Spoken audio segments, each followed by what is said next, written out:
Bonsoir à toutes et à tous, et merci de nous rejoindre pour ce nouveau récit, consacré à une histoire que l'on croyait connaître, mais qui, en réalité, ne s'est révélée que dans le silence et la maturité. Vanessa Paradis et Samuel Banchettrit. Deux noms qui, depuis plus de 30 ans, traversent le monde de la scène culturelle française comme des évidences. Elle, icône précoce, enfant prodige devenue femme libre. Lui, écrivain, réalisateur, homme de mots et de retenue. Un couple discret, marié depuis plus de 7 ans à l'aube de 2026. Loin des démonstrations tapageuses, loin des déclarations théâtrales. Et pourtant, derrière cette apparente tranquillité, se cache une décision intime, grave et lumineuse à la fois. Car Vanessa Paradis n'est pas une femme qui découvre la maternité. Elle l'a déjà connue. Elle en connaît les joies, les vertiges, les renoncements. Mais cette fois, tout est différent. L'âge n'est plus le même. Le corps parle autrement. Le temps, lui, ne se laisse plus ignorer. Et c'est peut-être pour cela que l'annonce n'a pas eu lieu sur un plateau de télévision, ni dans une interview soigneusement préparée. C'est un après-midi de pluie. Une de ces heures grises où Paris semble ralentir. La musique est basse, presque absente. Samuel est là, simplement là. Sa main posée sur le ventre de sa femme, sans phrase inutile, sans mise en scène. Et dans ce calme fragile, Vanessa murmure une vérité qui bouleverse leur équilibre. Ils attendent un enfant. Ce n'est pas un cri de joie, ce n'est pas une exclamation. C'est un aveu, presque une confidence à elle-même. Elle dira plus tard qu'elle a tremblé. Non pas de peur, mais de conscience. Conscience que chaque battement de ce petit cœur est un miracle tardif. Conscience que chaque matin est désormais compté autrement. Elle écoute son corps comme on écoute un instrument ancien, avec respect, avec inquiétude parfois. Elle sait les risques, elle sait les regards. Elle sait aussi que le monde n'est pas tendre avec les femmes qui osent défier le calendrier. Mais elle avance sans bravade, avec une lucidité désarmante. Samuel, lui, ne fait pas de discours. Il prépare du thé. Il rappelle doucement l'heure du repos. Il rentre plus tôt. Il comprend que, dans cette étape de la vie, aimer, ce n'est plus promettre, c'est protéger. Il comprend surtout que cet enfant n'est pas là pour réparer le passé, ni pour relancer une carrière, ni pour combler un vide. Cet enfant est là pour rappeler une vérité simple et rare. L'amour peut encore grandir quand tout semble déjà écrit. Dans un milieu où les couples se défont sous les projecteurs, où les histoires s'usent dans le bruit, Vanessa et Samuel choisissent l'inverse. Ils avancent à pas lents, avec dignité. Ils n'effacent pas les blessures passées. Ils ne prétendent pas à une perfection tardive. Ils acceptent leur fragilité, leurs doutes, leur silence. Et c'est précisément cela qui force le respect. Car il faut du courage pour aimer quand on sait ce que l'on peut perdre. Il faut de la force pour accueillir la vie quand on connaît déjà la fatigue du temps. Il faut une immense sincérité pour croire encore que quelque chose de neuf peut naître, non pas malgré les années, mais grâce à elles. Vanessa Paradis ne cherche pas à prouver quoi que ce soit, elle ne se met pas en scène, elle vit, elle accepte. Elle espère avec cette pudeur qui a toujours fait sa singularité. Et dans ce choix, il n'y a ni défi, ni provocation. Il y a simplement une femme qui écoute son cœur, et un homme qui choisit de marcher à ses côtés. Au fond, cette histoire n'est pas celle d'une grossesse tardive. C'est l'histoire d'un amour qui refuse de se figer. C'est l'histoire de deux êtres qui rappellent, sans bruit, que la tendresse n'a pas d'âge, que la fidélité peut être une aventure, et que parfois, la plus grande victoire n'est pas de réussir, mais de continuer à croire. Vanessa Paradis et Samuel Banchettrit. Deux noms que la France connaît depuis des décennies, deux trajectoires artistiques admirées, mais aussi deux vies intimes marquées par des silences, des hésitations, et cette pudeur typiquement française qui préfère le non-dit à l'exhibition. Et pourtant, pendant de longs mois, un secret a circulé à voix basse, dans les couloirs des rédactions comme dans les dîners parisiens. Vanessa attendait un enfant. Un secret trop lourd pour être anodin, trop fragile pour être livré trop tôt. Pourquoi ce silence? Pourquoi cette retenue presque douloureuse chez une femme qui a toujours su affronter la lumière? Car à cet âge de la vie, chaque battement de cœur compte. Chaque examen médical devient une épreuve. Chaque jour gagné est une victoire silencieuse. Vanessa Paradis le savait mieux que quiconque. Elle, l'icône éternellement jeune, la muse de Chanel, la chanteuse révélée à 15 ans, se retrouvait soudain face à une réalité implacable. Le temps n'est plus un allié docile, il devient un adversaire discret. J'ai eu peur, mais je voulais lui donner un enfant. Cette phrase, prononcée presque à mi-voix, a traversé les murs comme un aveu brut. Peur de perdre cet enfant avant même de l'avoir annoncé. Peur de décevoir. Peur, surtout, de transformer un bonheur fragile en sujet de spectacle. Samuel Benchetrit, à ses côtés, n'était pas seulement l'homme amoureux. Il était le compagnon inquiet, celui qui mesure chaque risque, chaque statistique, chaque nuit trop courte. Leur histoire, commencée tardivement, n'était pas une romance de jeunesse, mais une alliance d'adultes blessés par la vie, conscients de la rareté des secondes chances. Car cette grossesse n'était pas un caprice tardif. Elle était un choix lucide, presque courageux. À un âge où l'on parle davantage de bilan de santé que de berceau, Vanessa a décidé de défier les probabilités. Non par vanité, mais par nécessité intime.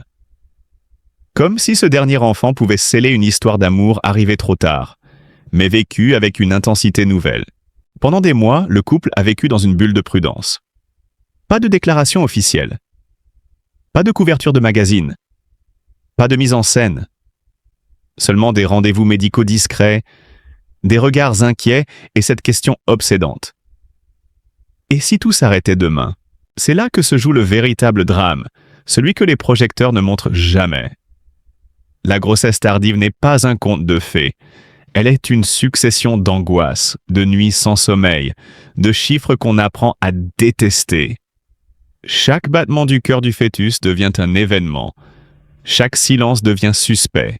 Et pourtant, contre toute attente, le temps a commencé à jouer en leur faveur.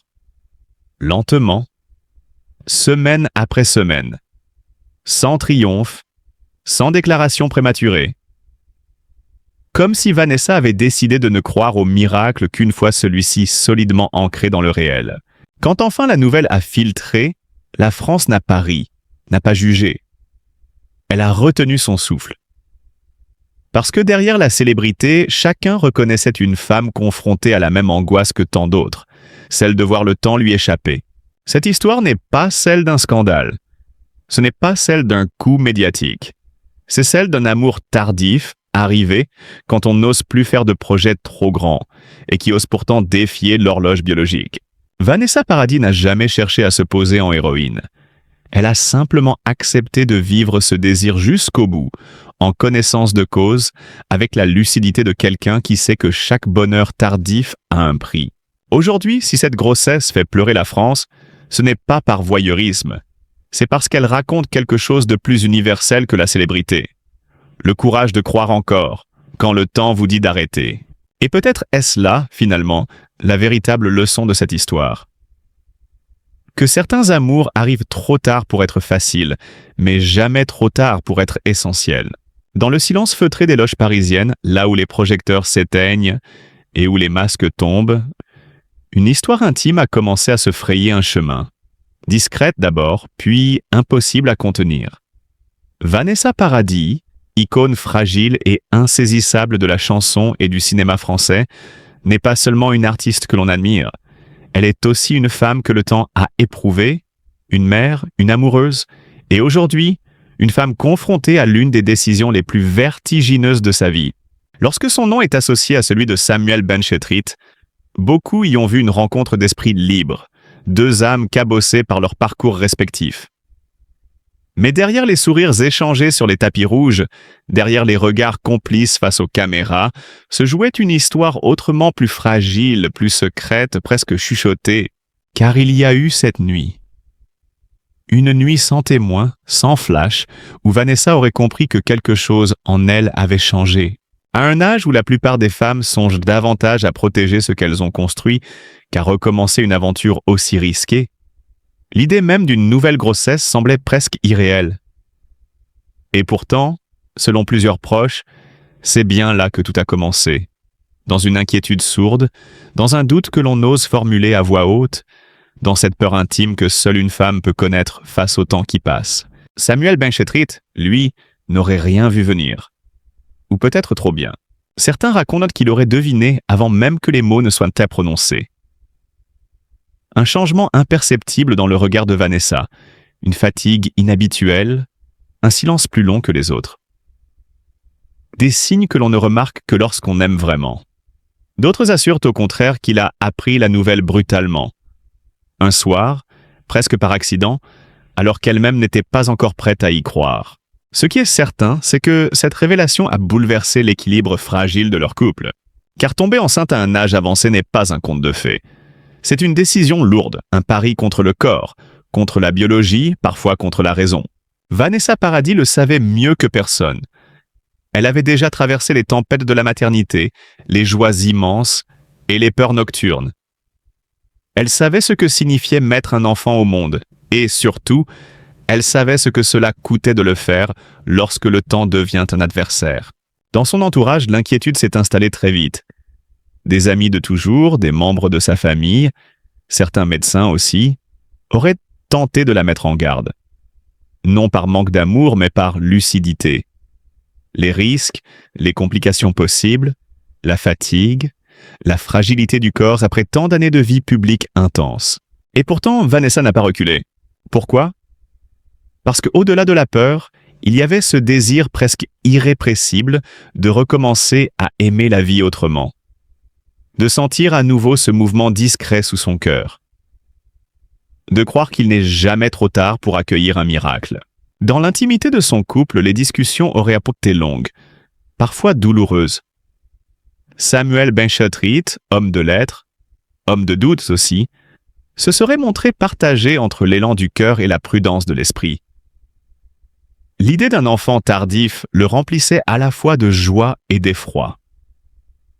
Car devenir père n'est jamais anodin, et l'être à un moment où l'on pensait avoir déjà écrit l'essentiel de sa vie l'est encore moins. C'est là que Vanessa aurait craqué. Une nuit, selon un témoin proche, elle aurait laissé échapper ces mots presque inaudibles. « J'ai peur. Mais je ne peux pas renoncer. » Des larmes, alors, auraient coulé en silence. Non des larmes de bonheur facile, mais celles d'une femme consciente de la gravité de son choix. Des larmes de lucidité, de courage, et peut-être aussi de solitude. Car décider d'avoir un enfant contre l'avis prudent de certains, contre le calendrier biologique, c'est accepter d'être jugé. C'est accepter que chaque geste, chaque fatigue, chaque hésitation devienne un sujet de conversation. Dans les couloirs du milieu artistique, la rumeur s'est vite répandue. On murmurait, on spéculait, on s'interrogeait. Vanessa Paradis allait-elle vraiment tenter l'impossible? Était-ce un caprice tardif ou un acte d'amour absolu? Mais ce que peu de gens ont compris, c'est que ce projet n'était pas une fuite, ni un défi lancé au temps. C'était une manière de réconcilier son passé et son présent, de donner un sens nouveau à une vie déjà riche, déjà marquée par des succès, des ruptures, des blessures invisibles. Aujourd'hui encore, le couple reste d'une discrétion presque obstinée sur cette période. Pas de grandes déclarations, pas de confidences spectaculaires. Seulement quelques silences, quelques regards lourds de sens, et cette impression persistante que quelque chose dans leur histoire a profondément changé.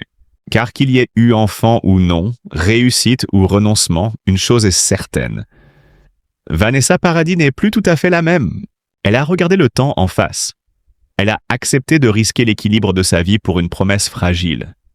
Et dans ce geste, il y a peut-être la vérité la plus intime de son parcours. Non pas celle d'une star, mais celle d'une femme qui, à un moment décisif, a choisi d'écouter son cœur plutôt que la peur. Et c'est peut-être là, dans ce choix silencieux, que se cache le véritable tournant de son histoire avec Samuel Ben-Shetrit. Chers amis, chers spectateurs, si vous êtes arrivés jusqu'ici, ce n'est pas un hasard. Vous venez d'écouter une histoire qui ne parle pas seulement de célébrité, de succès ou de projecteurs.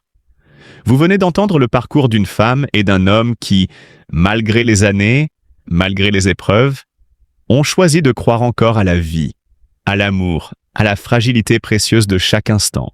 Vanessa Paradis n'est pas qu'une icône. C'est une femme qui a connu la gloire trop tôt, les jugements, les déceptions, et qui aujourd'hui osent vivre un bonheur tardif sans bruit, sans provocation.